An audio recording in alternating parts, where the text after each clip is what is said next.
Hai kawan-kawan, selamat datang di channel baru saya, di channel edukasi ini. Pertama-tama izinkan saya memperkenalkan diri. Jadi perkenalkan dulu, nama saya Ahmad Ferdi Arianto, mahasiswa dari UIN, Fakultas Tarbiyah dan Keguruan, jurusan Pendidikan Agama Islam. Tujuan utama saya membuat video ini yaitu untuk sebagai syarat mengumpulkan tugas, yaitu mata kuliah bahasa Indonesia. Kemudian tujuan kedua saya membuat video ini untuk berbagi ilmu kepada kawan-kawan sekalian. Sekiranya yang akan saya sampaikan nanti bermanfaat, bisa diambil. Apabila nanti dalam penyampaian saya ada yang kurang baik, tolong jangan ditiru. Oke, kita lanjutkan saja ke intinya. Bentar dulu. Sebelum kita lanjut ke intinya, alangkah baiknya kalian tekan tombol subscribe dulu. Karena subscribe itu gratis, nggak ngabisin duit, nggak ngabisin paket, paling cuma nonton videonya ngabisin paket ya kan. Alangkah baiknya dulu kalian tekan tombol subscribe dulu, tekan lonceng notifikasinya agar tidak ketinggalan video-video berikutnya dari saya. Oke, lanjutkan saya. Oke, kita lanjutkan. Oke kawan-kawan, jadi di sini kita akan membahas 3 materi, yaitu yang pertama tentang pengertian ragam bahasa Indonesia, yang kedua tentang kalimat efektif, dan yang ketiga tentang karya ilmiah. Baiklah, langsung saja kita ke inti pembahasannya kawan-kawan. Oke, memasuki materi yang pertama, yaitu tentang pengertian ragam bahasa.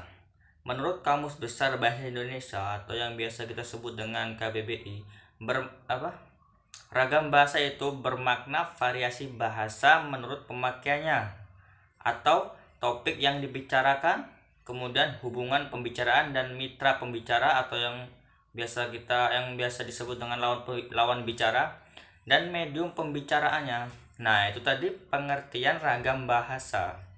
Kemudian di sini saya akan menjelaskan tentang jenis-jenis ragam bahasa. Berdasarkan penyampaiannya, ragam bahasa itu dibedakan menjadi 2, yaitu ragam bahasa lisan dan ragam bahasa tulisan. Nih, berdasarkan cara penyampaiannya, yang pertama tadi ragam bahasa lisan. Ragam bahasa lisan itu yaitu pengertiannya ragam bahasa yang diungkapkan melalui media lisan atau secara langsung ya, bukan tulisan. Nanti tulisan ada sendiri. Ciri-ciri ragam lisan itu yaitu yang pertama, ragam lisan menghendaki adanya orang kedua atau lawan bicara kita ya, yang biasa kita sebut. Kemudian yang kedua, di dalam ragam lisan unsur-unsur fungsi gramatikal seperti contohnya SPOK itu tidak selalu ditanyakan atau nggak perlu dipakai lah bahasanya. Kemudian yang ketiga, ragam lisan sangat terikat dengan kondisi, situasi, ruang dan waktu. Seperti contohnya apa yang kita bicarakan saat itu, yaitu cuma kepakai saat itu, tidak kepakai untuk setelahnya. Kemudian yang keempat, ragam lisan itu dipengaruhi oleh tinggi, rendahnya, dan panjang pendeknya suara. Biasanya kita ngomong gini kan kadang ngegas, kadang enggak gitu kan. Nah, kemudian yang kedua, ragam bahasa tulisan. Pengertiannya apa? Ragam bahasa tulisan yaitu adalah ragam bahasa yang diungkapkan melalui media tulis dengan menggunakan rangkaian huruf sebagai unsurnya. Kan nggak mungkin kalau kita nulis nggak pakai huruf, kan apa yang ditulis.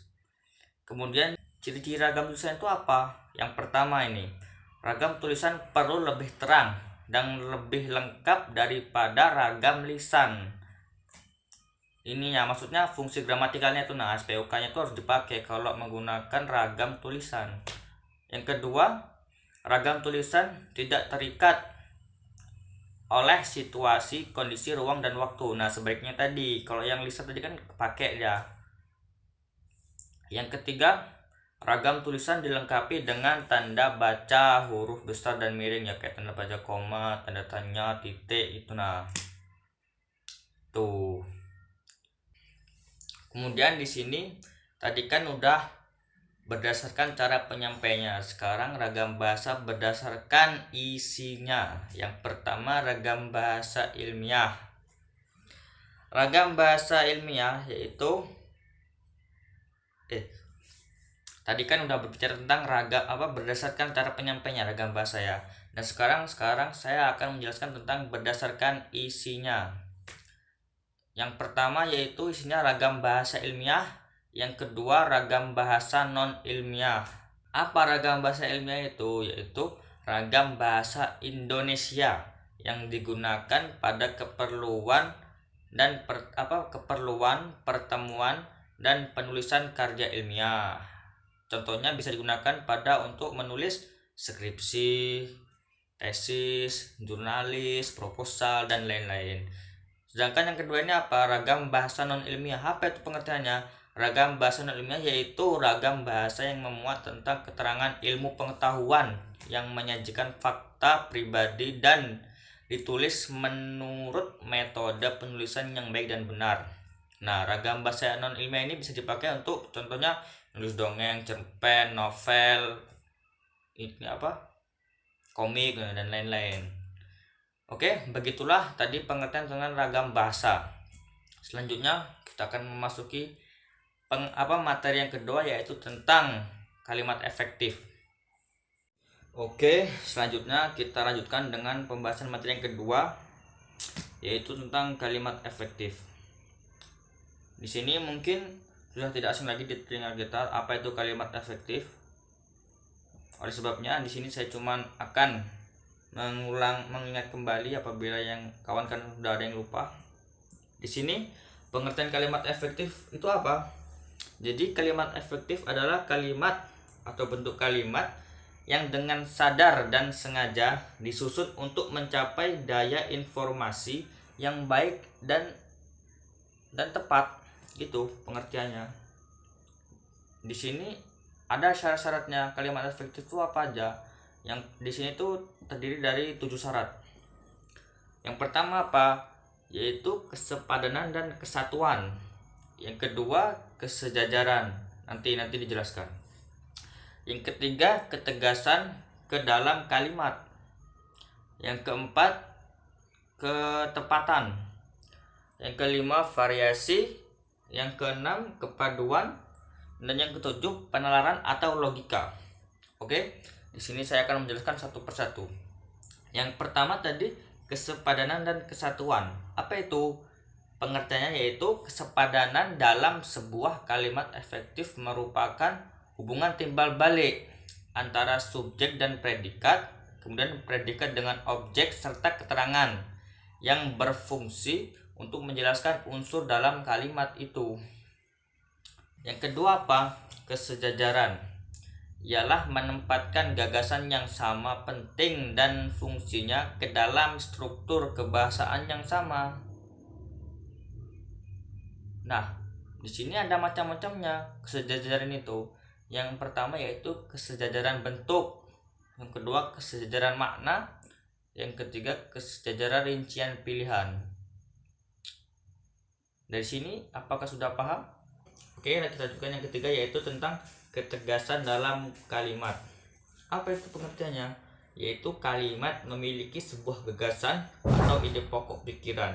Biasanya ini ketegasan dalam kalimat itu ditonjolkan oleh penulis atau pembicaranya, bukan audien. Kemudian yang keempat kehematan.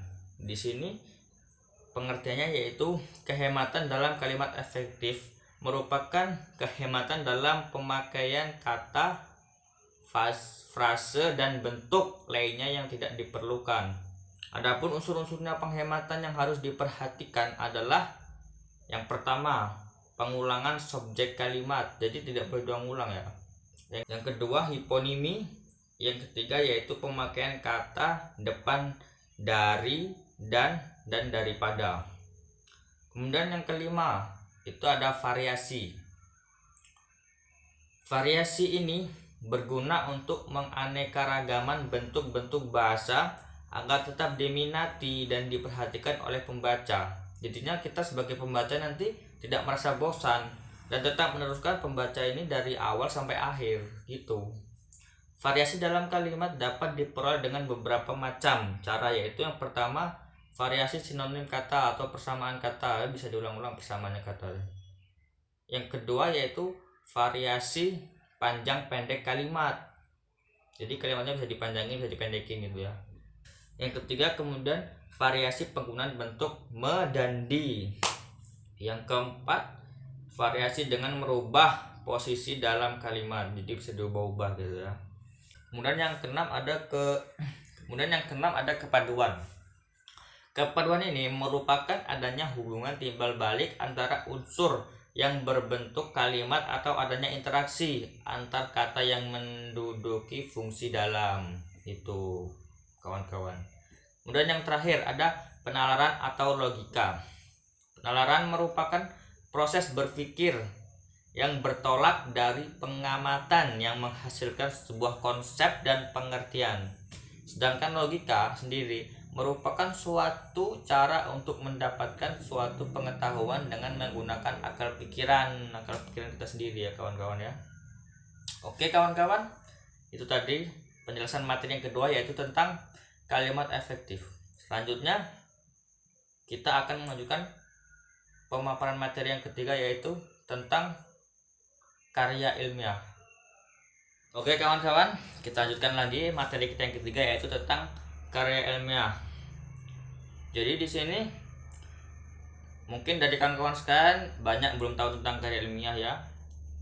Apalagi jika ingin membuat karya ilmiah, karena jujur saya sendiri juga belum pernah membuat karya ilmiah. Tapi di sini saya akan mencoba menjelaskan tentang kepada kawan-kawan tentang apa itu karya ilmiah. Jadi di sini karya ilmiah yaitu biasa yang kita sebut dengan scientific paper atau merupakan karya tulis yang isinya memaparkan hasil penelitian atau pengkajian terhadap suatu pengolahan secara ilmiah yang dilakukan baik perseorangan, bisa juga dilakukan dengan kelompok. Nah, tujuannya apa? Tujuan karya ilmiah ini, tujuan kita membuat karya ilmiah itu apa? Antara lain untuk memberi penjelasan mengenal suatu permasalahan, kemudian memberi komentar atau penilaian, memberi saran, menyampaikan sanggahan, serta membuktikan hipotesis. Oke, setelah kita mengetahui apa pengertian karya ilmiah itu, kita lanjutkan dengan jenis-jenis karya ilmiah. Karya ilmiah biasanya secara umum dapat dikelompokkan menjadi dua. Yang pertama yaitu KTI atau karya tulis ilmiah sebagai laporan hasil pengkajian atau penelitian. Dan yang kedua, KTI berupa hasil pemikiran ilmiah. Namun, jika diambil dari tingkat akademiknya atau tingkat pendidikannya, itu dibagi menjadi 6. Yang pertama yaitu laporan hasil penelitian, yang kedua makalah, yang ketiga usulan penelitian atau yang biasa kita kenal dengan proposal, yang keempat skripsi, yang kelima tesis, dan yang keenam disertasi. Itu tadi ciri-cirinya ya. Sekarang itu tadi jenis-jenisnya ya. Sekarang kita mengetahui ciri-cirinya karya ilmiah. Jadi di sini karya ilmiah itu ciri-cirinya ada 12. Yang pertama logis, yang artinya itu setiap pernyataan yang ada dalam karya ilmiah itu dapat diterima dengan nalar. Maksudnya tuh enggak yang di luar dari nalar manusia itu kayak hal-hal gaib gitu enggak. Yang kedua sistematis. Yang artinya itu setiap komponen yang ada dalam karya ilmiah disusun dengan runtut atau tertib gitu ya. Berurutan itu maksudnya. Yang ketiga objektif dan tidak memihak. Itu artinya setiap pernyataan yang ada dalam karya ilmiah dikemukakan apa adanya, nggak boleh dikarang-karang gitu, harus faktanya real gitu. Kemudian lugas, yang artinya pembahasannya langsung tertuju pada hal-hal pokok, to the point gitu, nggak usah banyak cincong-cincong gitu. Kemudian selanjutnya lengkap, udah tahu lengkap. Kemudian jelas, kemudian seksama, teliti dan cermat sehingga terhindar dari kesalahan sekecil mungkin. Jadinya kalau bisa nggak salah, jangan sampai salah gitu nah. Kemudian empiris, setiap pernyataan yang ada dalam karya ilmiah harus didasarkan pada data dan fakta yang dapat diuji kebenarannya. Maksudnya kita nggak boleh ngarang, kita kalau tahu datanya itu ya itu aja yang ditulis. kemudian terbuka, konsep dan pandangan kemudian terbuka, konsep dan pandangan keilmuannya dapat berubah apabila ada pendapat baru. Kemudian umum, setiap simpulan berlaku bagi semua populasi penelitian. Berbahasa ilmiah, kemudian nggak bahasa kita sehari-hari nggak bisa dipakai itu. Kemudian yang terakhir ada manfaatnya. Di sini setelah kita mengetahui ciri-ciri karya ilmiah, saya akan menjelaskan tentang prinsip-prinsip karya ilmiah. Nah, di sini dibagi menjadi 3 ya kawan-kawan. Yang pertama yaitu kejelasan atau bahasa Inggrisnya clarity. Yang kedua ketepatan atau bahasa Inggrisnya juga akurat. Kemudian yang ketiga keringkasan, brevity. Oke, kita akan menjelaskan satu persatu ya kawan-kawan. Yang pertama kejelasan atau clarity. Itu artinya suatu karya ilmiah harus mudah dibaca, mudah dipahami oleh si pembaca, enggak buat bingung. Enggak kayak novel tuh kan, terus hikayat itu kan susah dimengerti kok hikayat itu. Kalau karya ilmiah enggak kayak gitu, harus jelas, mudah dipengerti juga. Kemudian yang kedua ketepatan. Pengertiannya yaitu hasil penelitian ilmiah dan cara penyajiannya. Hasil penelitian itu harus yang akurat, tepat, dan memuat gagasan yang dimaksud peneliti, gitu kawan-kawan. Yang ketiga keringkasan kan, artinya apa? Suatu karya ilmiah harus ringkas. Ringkas dari sini bukan berarti pendek gitu kawan-kawan ya. Artinya ringkas di sini tuh suatu karya ilmiah harus dibangun dengan ide yang kaya dan dengan bahasa yang hemat dan sederhana. Maksudnya tuh idenya kaya itu isinya, cuman cara penulisannya tuh singkat aja, nggak usah banyak-banyak gitu biar mudah dipengerti gitu kawan-kawan ya. Nah, itu tadi prinsip-prinsip karya ilmiah. Nah, di sini ada satu yang harus digarisbesari oleh kawan-kawannya dalam menulis karya ilmiah, yaitu apa? Penulisan karya ilmiah itu harus dengan menggunakan bahasa Indonesia yang baik dan benar. Jangan kita pakai bahasa Jawa, bahasa Sunda, bahasa Betawi, jangan. Kita menulis karya ilmiah itu harus menggunakan bahasa Indonesia yang baik dan benar. Mengapa? Karena bahasa Indonesia merupakan bahasa resmi kita. Dari Sabang sampai Merauke, walaupun banyak suku-suku beda-beda bahasa, tetap bahasa Indonesia yang menjadi bahasa resmi. Jadi dalam kita menulis karya ilmiah itu harus menggunakan bahasa Indonesia kawan-kawan ya. Oke, demikian pemaparan materi dari saya. Apabila ada kawan-kawan yang kurang jelas, mungkin lain kali saya akan membuat video dan akan menjelaskannya lebih detail lagi kawan-kawan ya. Karena di sini saya juga masih belajar ya, masih pemula, jadinya belum